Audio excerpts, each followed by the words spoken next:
justo este tema de la crisis va a ser el que ya sería la unidad.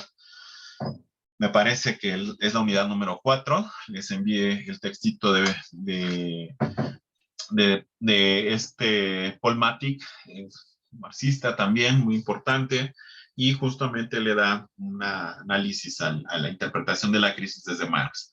No hay una interpretación, un capítulo, todavía no, Marx no llega a establecer un capítulo completo, sección o apartados que hable de la crisis.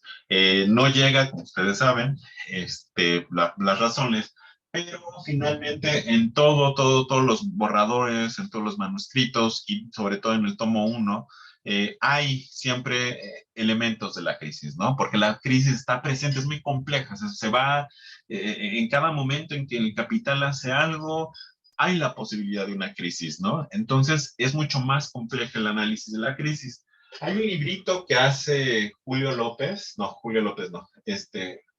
Pedro López, también se pide igual, fue un profesor del posgrado de la facultad y este profesor hizo el ejercicio de analizar en los 3 tomos del Capital todo aquello que se refería a las crisis económicas desde el Capital y hace una buena obra. Voy a buscar, si encuentro, lo coloco ahí de referencia y analiza justamente todo lo que está presente en el Capital que habla sobre las crisis. Y entonces, pues bueno, evidentemente hay una discusión en torno a las crisis, no solamente entre los economistas, porque también hay una interpretación, en algunos errática, algunos hacen todavía el intento de profundizar. Y y hay un debate también entre marxistas, ¿no? Que vamos a ver en esta primera parte para profundizar esa explicación. Primero, evidentemente, cuando hablamos de estas crisis económicas, si ustedes, creo que, no sé si Gerardo o Ricardo, siempre los confundo por alguna razón, en la sesión anterior daban cuenta de hacia dónde iba esta tendencia decreciente de la tasa de ganancia, que era justamente un problema que desarrollaba eh, la, la sobreacumulación, por un lado, del capital, sobreacumulación de inversión, sobreacumulación de ganancias, sobreacumulación de máquinas, sobreacumulación de producto. Y por otro lado, hay una reducción de esta acumulación o una pauperización masificada, incapacidad de compra, reducción de salarios, etcétera, etcétera. Que al final de cuentas esto es una dinámica que tiene el propio sistema capitalista y que finalmente hay momentos en los cuales revienta esta situación. Por lo pronto podemos decir que hay un interés de interpretar las crisis, no van a ser, Marx no va a ser el único, sino ya desde el pensamiento clásico había una interpretación, ¿no? Entonces, había aquellas interpretaciones desde el dejar hacer, dejar pasar, el DCF, que hablaba justamente bajo el principio de la autorregulación.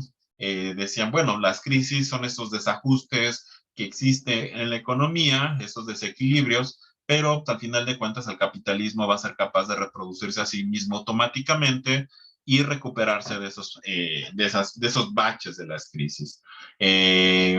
A pesar de que tenga esta aparente reproducción errática, no planeada y derrochadora, siempre vamos a llegar a una crisis, pero que posiblemente se pueda recuperar.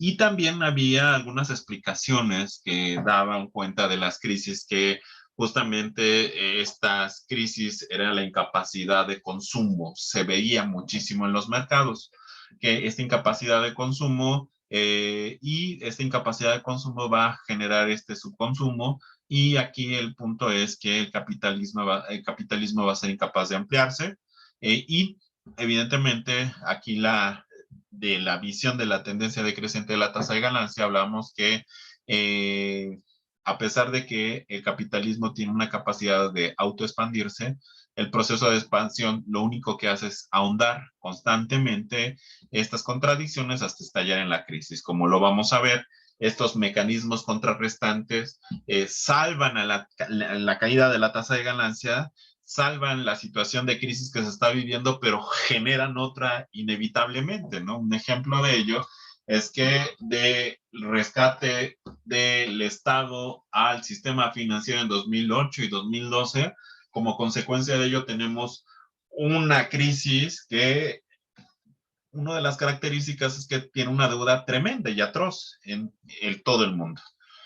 Bueno, además de estos elementos, bueno, en términos de las crisis de subconsumo, vemos que es importante, para muchos fue la cuestión del subconsumo muy fuerte el elemento, bueno, un elemento para expresar la crisis porque la demanda de bienes y la incapacidad de que existe esta demanda por el subconsumo, pues tiene un impacto en la producción, ¿no?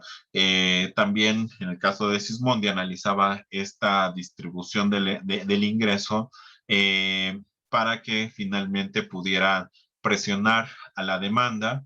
Si hay una distribución desigual del ingreso, evidentemente la demanda iba a caer para el sector que evidentemente ha sido afectado en sus ingresos.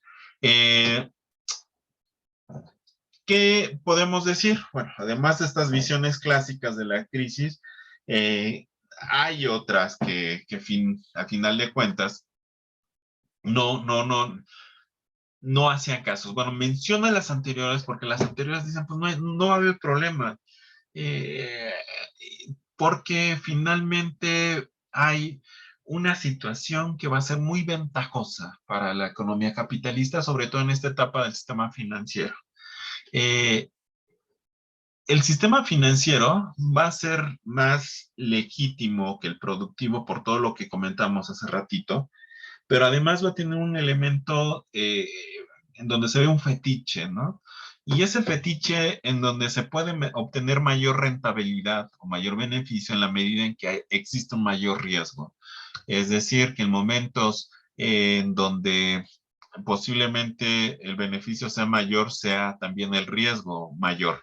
Y esto finalmente genera una especie de fetiche en donde nada más se ve el mismo sistema financiero.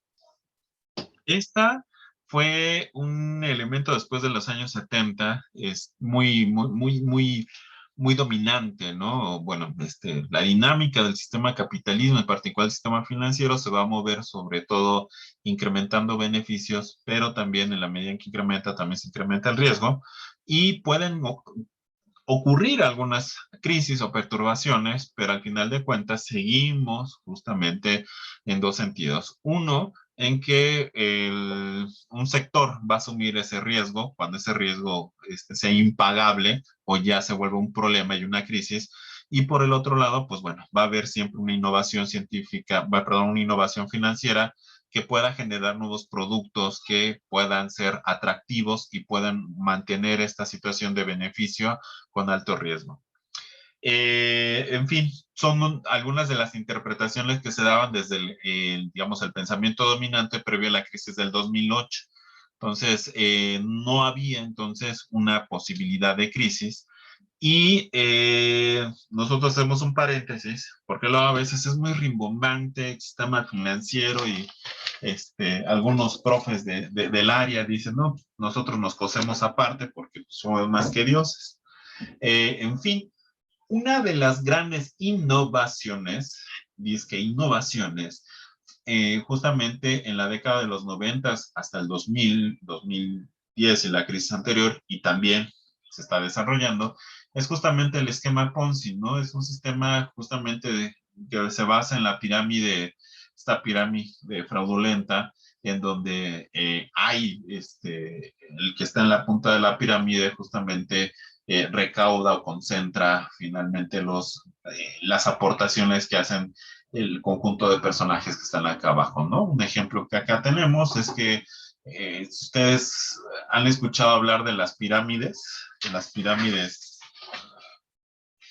mágicas. Pues hay varias, ¿no? Hay un buen, está, por ejemplo, en financieras está Cifra, Ajá, una que se llama Fina no sé qué, y luego está, por ejemplo, las que son de vender productos, ¿no? Como Usana y...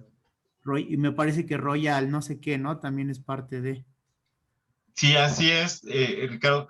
Pues esa característica que tienen las pirámides justamente es que siempre funcionan en un flujo infinito, en donde funciona bien y por eso, de alguna forma, se mantienen por mucho tiempo estos esquemas de fraude, porque funcionan más o menos como las pirámides clásicas eh, de tanda, ¿no? Que la primera persona justamente se le promete ganar cierta cantidad de dinero con una pequeña aportación. Supongamos que esta persona aporta 1,000 pesos y se le promete justamente obtener 4,000, ¿no? Entonces, pero para ello esta persona necesita tener a dos personas y esas dos, bueno, embaucar a dos personas y esas dos personas a su vez, dos a su vez, para que los 4,000 que están acá abajo se le pasen al de arriba. Ya después se desmantela y así puede funcionar al infinito, pero el problema es que qué pasa cuando existe una incapacidad de pago o alguien se va, evidentemente pues se desajusta. Cuando en una economía, en el sistema financiero, alguna de las entidades que están acá jineteando el dinero, tiene problemas de incapacidad de pago o los de abajo dicen, oigan, devuélvanme mi dinero porque, o los rendimientos, las fechas y demás se vencen, pues bueno, empieza todo el caos que como siempre ha ocurrido y evidentemente pues existen estos problemas de robo y demás, ¿no? El más importante es Mado, este personaje que se hizo millonario justo hasta ese periodo del 2008, ¿no? Eh, Esto es algo importante porque muchos en ocasiones se plantea que algunas cosas con el hecho de ponerle una estadística avanzada o unos modelos econométricos, ya con eso ya le da un grado de cientificidad que puede hacer que no se caiga. Y eso ha sido falso, falso siempre, porque lo importante es qué es lo que está detrás de lo que se está modelando, ¿no? Las matemáticas tienen esa posibilidad de ser prostituidas por cualquier otro elemento que se está formalizando, ¿no? Y en la ciencia económica se pensaba que ya no iba a haber crisis económicas ni financieras, porque se decía, bueno, los modelos o las innovaciones y los productos económicos pues ya nos están llevando a una nueva forma de hacer economía. Y es algo que pues, persiste a la fecha, ese principio ideológico que la verdad no nos está llevando a mucho. ¿Qué decían algunos funcionarios y algunos personajes importantes del sistema financiero? Prevemos una desaceleración del crecimiento, pero no una recesión. En el caso del 2007, dice Guillén Romo, dice, a mayor globalización, liberalización y desregulación de las economías, más sólidos serían sus funcionamientos y más dinámicos establecería el funcionamiento. Eh, ¿Cuáles eran o persistían, qué ideas persistían sobre esta negación en la crisis del 2008?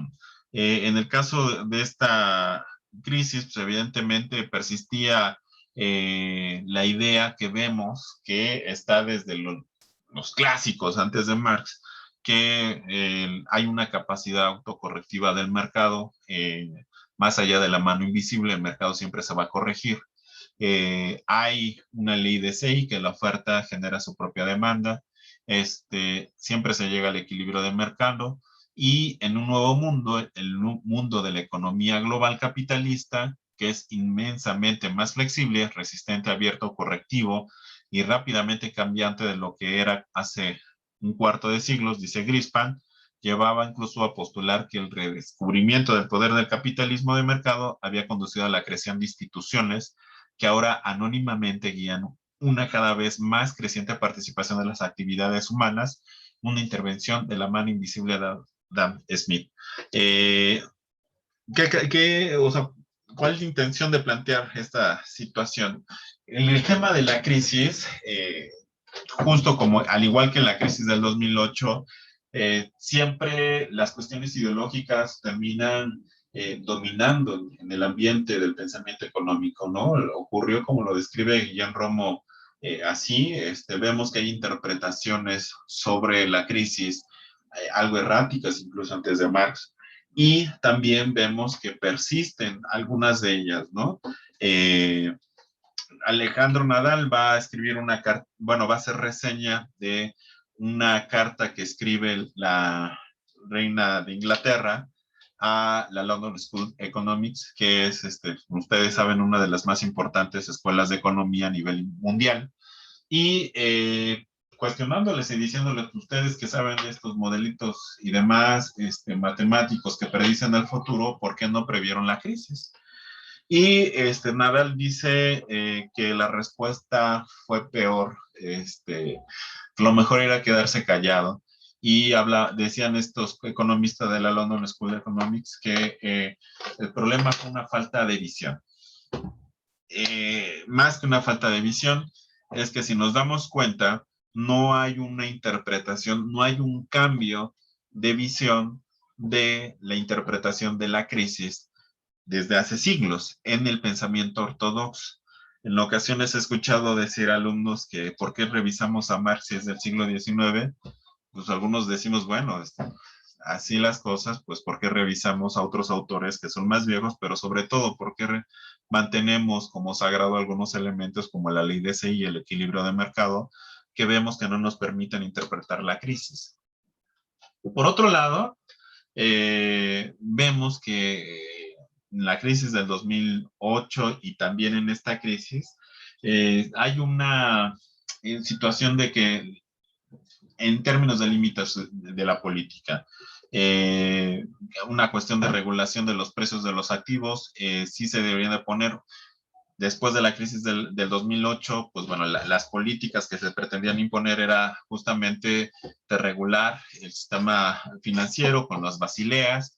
No se pudo, los bancos centrales deberían actuar después del colapso, no antes para frenar la crisis. El Estado no podía regular los mercados financieros, solo el Estado debía regular la inflación. ¿Se puede o no se puede regular? Esa es la pregunta que queda abierta.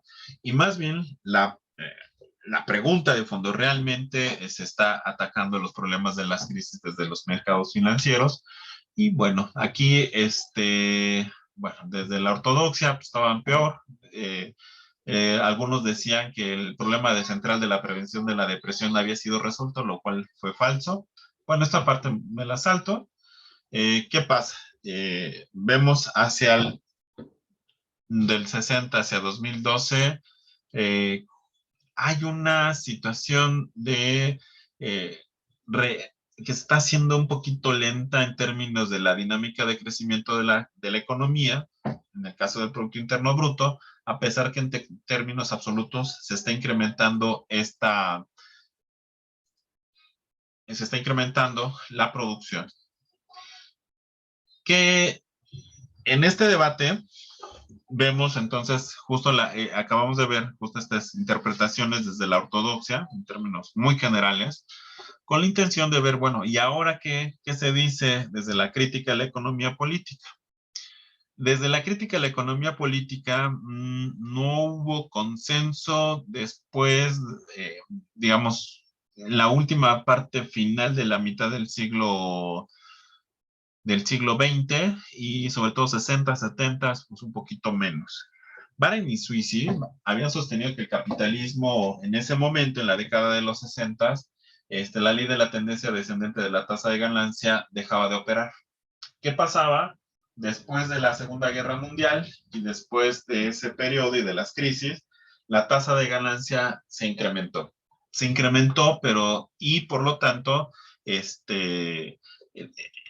muchos pensaron que la ley tendencial ya no era válida, entre ellos justamente Baran y Sweezy, pero lo que no vieron es justamente por qué, ¿no? Y el por qué era justamente porque en el caso de Europa había tenido una devastación, una destrucción de la infraestructura productiva y ello lleva a la necesidad de reacumular y la reacumulación, volver a acumular, finalmente se está incrementando la tasa de ganancia porque ya no, estás desde cero, vaya, ¿no? Y en condiciones de recuperación, que eso permite justamente incrementar la fuerza de trabajo por encima de la composición orgánica de forma más acelerada. Y existe, por lo tanto, decían ellos, o sea, la tendencia decreciente nos sirve en este momento. En consecuencia, existe una tendencia del excedente económico a crecer por encima del producto. Hay un excedente económico, lo cual ellos no se percatan, lo que Marx había justamente planteado, y no es por su culpa, muchos de los tomos o muchas de las publicaciones de Marx completas se hacen justamente en ese periodo, a la par que ellos están tratando de hacer una interpretación de la crisis. ¿Qué más mencionan? Este excedente creciente solo puede ser absorbido en virtud justo de la baja capacidad de consumo a través del gasto improductivo, es decir, el gasto que no crea plusvalor. Entonces, ellos estaban viviendo justamente ese contexto de el keynesianismo, el estado benefactor o la gestión de la demanda, en donde justo esa incapacidad de consumo por esa producción excedentaria de mercancías tenía que ser absorbido y justamente ser el Estado. La absorción del excedente por medio de los gastos militares, la publicidad, los gastos de venta y otros expedientes eran, en su opinión, la explicación del largo auge de la Segunda Guerra.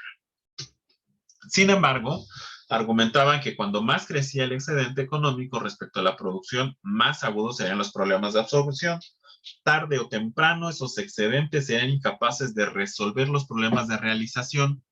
Ese excedente no podía ser realizado, es plus producto no se podía realizar en una situación que tarde o temprano llegaría a una situación de estancamiento, cuasi estancamiento económico. En otras palabras, la tendencia del estancamiento económico sería característica principal del capitalismo monopolista de nuestra era, bueno, de este periodo entre los años 40, 80 y, perdón, 70 y estaría fundada en el subconsumo crónico.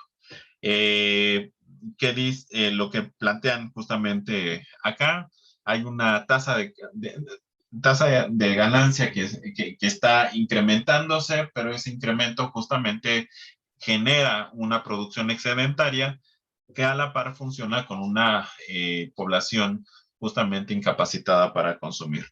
¿Qué estaban viendo estos, Baran y Suisi? Baran y Suisi estaban viendo justamente una expresión de la crisis. La expresión de la crisis va a tener múltiples facetas. Normalmente,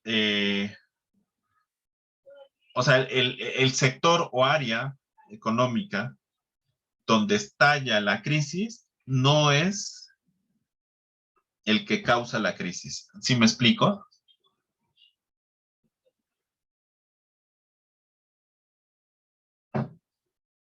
No, profe, la verdad no entendí. Eh, Cuando Baran y Susi están señalando, ellos lo que señalan es que crece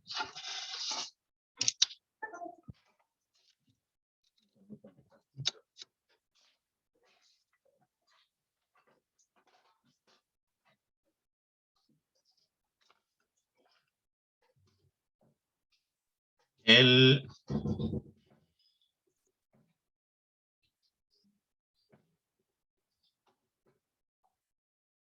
Voy a poner otra, ¿no?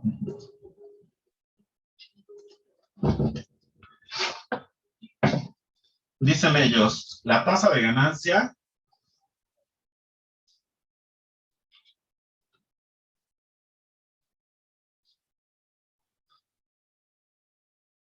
ay,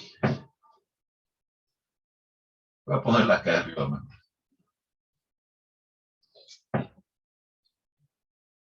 La tasa de ganancia se está incrementando. Este incremento de la tasa de ganancia, dice Baran y Suisi, justamente genera un incremento de la producción y de excedente.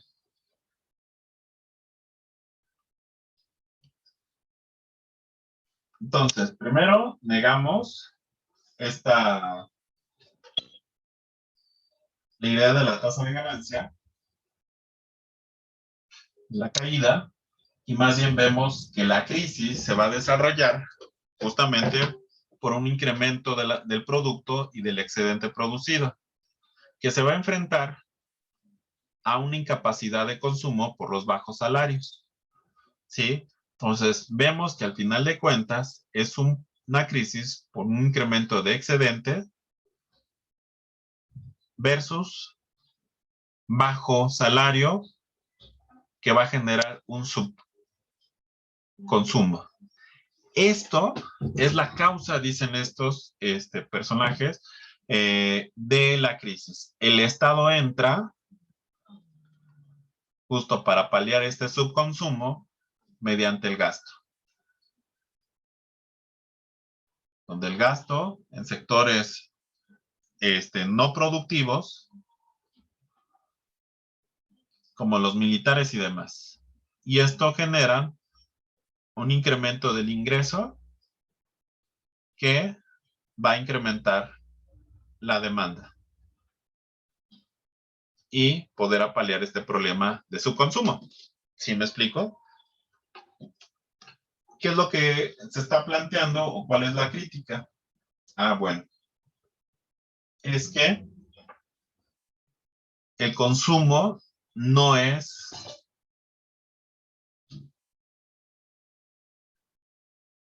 la causa.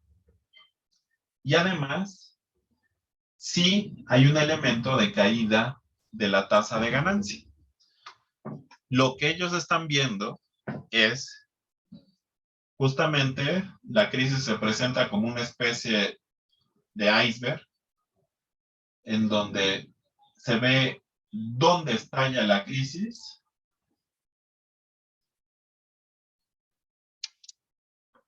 pero no se ve la causa.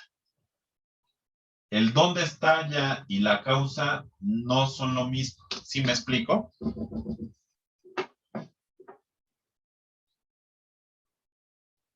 ¿Sí? Sí, profe. Entonces, ahorita vamos a ver. Sí, sí, sí. No, que sí, quedó entendido. Allá. Entonces, aquí justamente lo que se trata de analizar es estas interpretaciones, ¿no? ¿Por qué es importante retomarlas? Lo que pasa es de que la primera mitad del siglo XX están aconteciendo muchas cosas, crisis del capitalismo, internas del capitalismo, guerras entre capitalistas y un proyecto de revolución que pretende generar una alternativa para los trabajadores.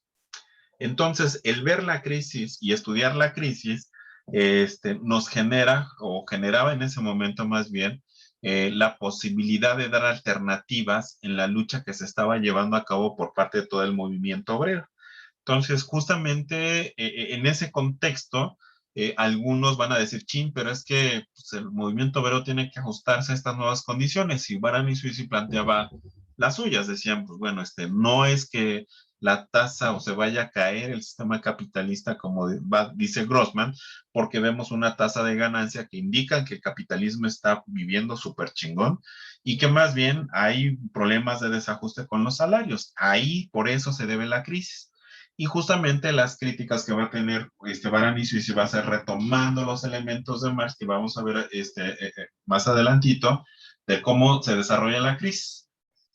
Bueno, pero ¿qué pasa? Bueno, ya en ese mismo periodo se están estudiando otro conjunto de interpretaciones de las crisis que, por ejemplo, el subconsumo, dentro de estas interpretaciones del subconsumo, como base va a ser al final de cuentas una base de expansión imperial, en donde sí va a generar esa incapacidad, esta producción no va a ser realizada por el consumo y finalmente hace estallar las crisis y la forma de salir o de salir de este periodo de crisis es a partir de la expansión imperial, ¿no? Como nosotros recordaremos, en las primeras décadas del siglo XX, incluso la Primera Guerra Mundial estuvo en un contexto de disputas de mercados de materias primas y mercados de bienes finales, en donde algunos países querían entrar y evidentemente pues esos mercados ya estaban apartados por las potencias de ese momento y entran los estados respaldando a las empresas y justamente empieza ese conflicto bélico. Hobson va a decir, bueno, la crisis se va a desarrollar muchísimo más que por el subconsumo, ¿no? Va a ser un subconsumo no de bienes finales, sino un subconsumo del sector 1 y 2. Recordarán ustedes, en economía política 3 terminábamos que la economía que se plantea es que está compuesta por dos sectores en términos productivos. El sector 1 que produce los bienes de capital y el sector que produce los bienes de subsistencia y suntuarios.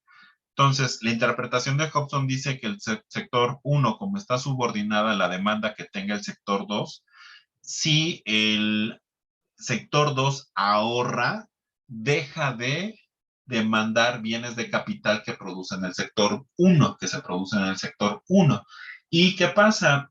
Dado que los trabajadores del sector 1 también comen y demandan de los productos que elabora el sector 2, los bienes de subsistencia, entonces, pues bueno, al caer la demanda, cae la inversión, cae la producción y caen también los empleos y salarios del sector 1 y por lo tanto cae la demanda de estos bienes de subsistencia. Al final dice Hobson que esto es lo que va a desarrollar la crisis, una crisis que se va a desarrollar entre sectores, ¿no? Y hay algo que tiene de importante esa apreciación entre la complejidad que tiene las crisis, pero justo no van a ser todas. Como decíamos, estas interpretaciones de las crisis, que se denominaban en ese momento marxistas, incluyo Baran y Suisi, tienen el problema de que no se ve el completo desde la interpretación a la que hemos llegado nosotros, porque el segundo volumen se publica hasta 1885 en Alemania, y bueno, la relación de los sectores, pues, bueno, no se ve acabada plenamente. Lo que sí se plantea el problema, o que Hobson va a encaminar junto con Rosa Luxemburgo, es recuperar el problema de la proporcionalidad. Hay una desproporción en las crisis caóticas, no basta la tasa de ganancia que se caiga, sino que también acontezcan N fenómenos que son más complejos que los vamos a estar revisando y Colmatic también hace mucho énfasis. Por lo pronto, vemos justamente que un debate que va a plantear Rosa Luxemburgo con la idea del derrumbe, ¿no? Insisto, estamos en la primera mitad del siglo XX y en esa primera mitad del siglo XX las interpretaciones de la crisis desde el marxismo están en un contexto de la revolución rusa y también de generar revoluciones en la primera mitad del siglo XX. Vemos entonces que sí hay una situación de crisis de subconsumo, pero para Rosa Luxemburgo estas crisis podrán solucionarse en la medida en que justo con los mecanismos contrarrestantes de la tasa de ganancia, como el comercio exterior entre capitalistas y no capitalistas. Vemos también que justamente esa idea del imperialismo va a ser importante. Son interpretaciones que van a estar presentes y aquí lo que nos interesa es ver, bueno, cómo se va a desarrollar esta crisis. Nosotros, a ver aquí razón.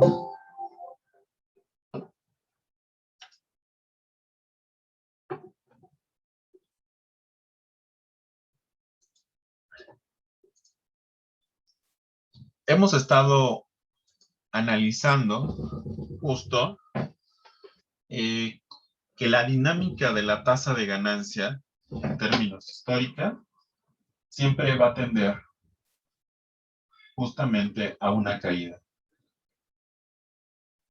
por las mismas características que tiene, que el incremento del capital constante va a ser mayor que el incremento del capital variable y que este incremento justamente va a ser importante para el propio capitalismo porque, como vimos en las dos sesiones anteriores, le permite la innovación científica, tecnológica, generar más excedente y en términos individuales, pero también en términos entre la competencia de los demás capitalistas, va a generar la posibilidad de apropiarse de mayor excedente de los otros capitalistas, como lo vimos en la sesión anterior y antepasada.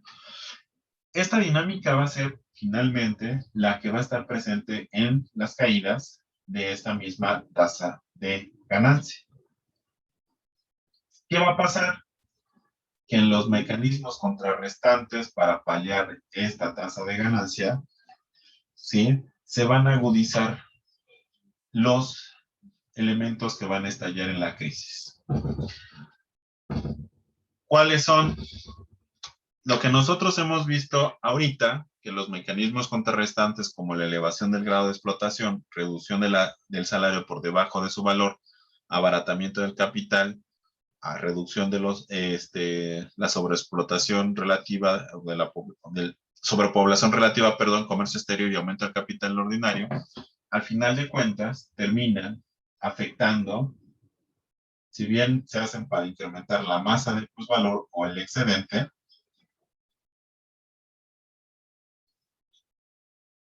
como vemos acá, justo terminan al final de cuentas afectando a la tasa de explotación.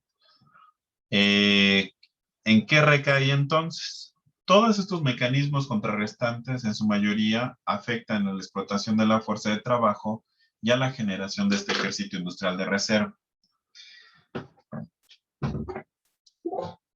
Entonces, pues, vemos que la configuración de la crisis justo sigue siendo esta tendencia decreciente de la tasa de ganancia. Permítanme. Pero en su configuración vemos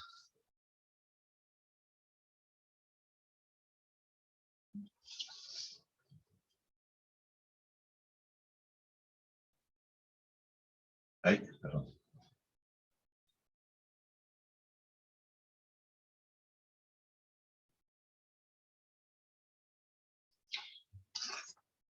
Vemos lo siguiente.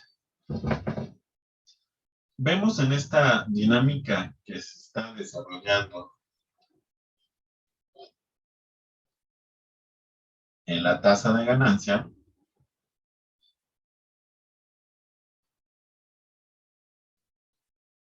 la necesidad por parte del capital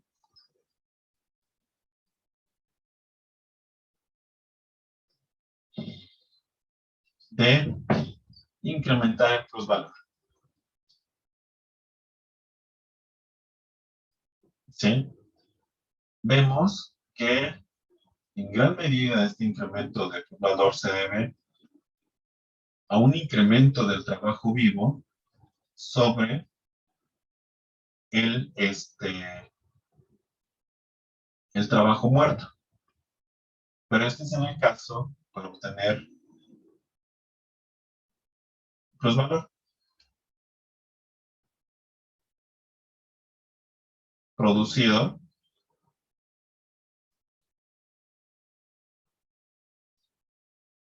por la empresa.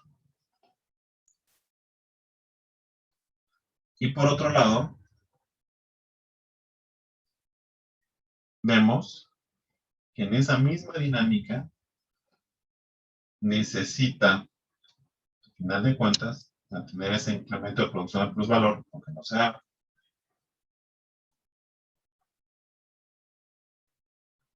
mediante el incremento del capital constante por encima del capital variable,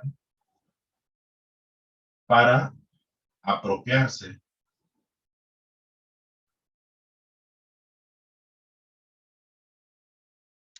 plusvalor de otros sectores, mediante la competencia.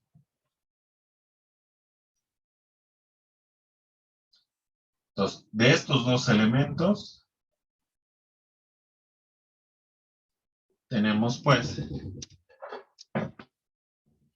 que en términos generalizados, cada momento, ¿sí?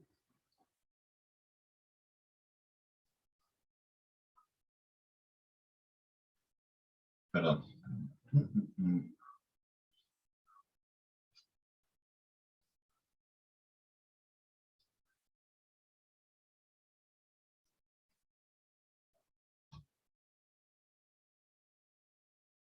Tenemos que, si bien se incrementa el capital constante, la composición orgánica, tenemos que también se va a incrementar el capital variable, pero el capital variable en su composición, trabajo y salarios, ¿sí? Va a incrementarse, pero bajo un crecimiento de los trabajadores y una contracción de los salarios en algunos momentos, ¿sí? En otros,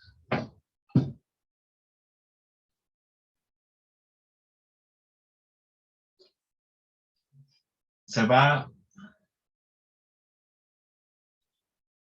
a contraer, en cierto medido, el crecimiento de la fuerza de trabajo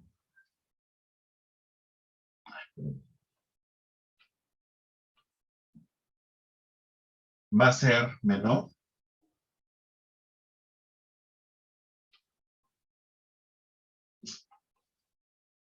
Ahí.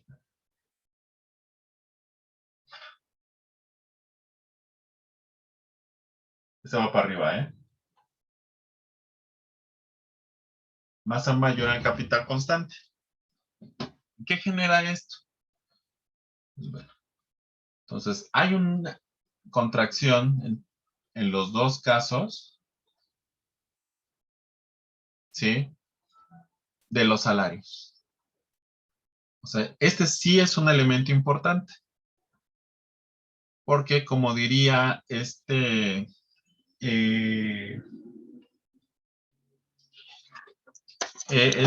ay, se me fue. O sea, la rentabilidad,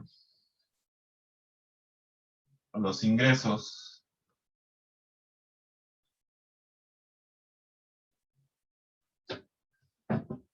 Kalecki, los ingresos que existen en un país son divididos entre ganancias y salarios. Y en términos de personas, tenemos empresarios y trabajadores. Y tenemos que al final de cuentas, estos en términos porcentuales son menores que los trabajadores. Por lo tanto, en términos de G, los salarios terminan siendo menores. Ay, perdón, al revés.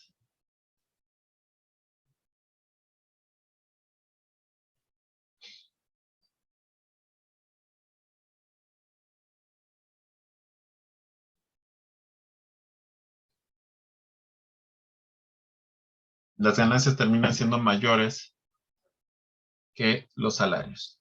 Entonces, el elemento del subconsumo está presente. Pero además de este elemento, ¿qué hay? Si hablamos de que en este periodo la composición orgánica se está incrementando, hablamos también de un incremento de productividad, un incremento de acumulación, ¿sí? Un incremento de productos, por otro lado, ¿sí? Estos dos elementos, esta persecución de las dos ganancias, la particular y la general, van a estar generando esta situación. ¿Que qué? Que se va a contraponer o choca o que se enfrenta con la que vemos acá. Esta incapacidad de consumo va a estar propiciada por su contraparte, ¿sí? Que al final, a largo plazo, aquí ya vemos otros fenómenos que se están presentando. Como en la medida en que se incrementa la productividad, también vemos justo una productividad con mayor composición orgánica, vemos un incremento del desempleo. Un incremento de pauperización y una reducción de los ingresos, por lo tanto, de los mismos trabajadores.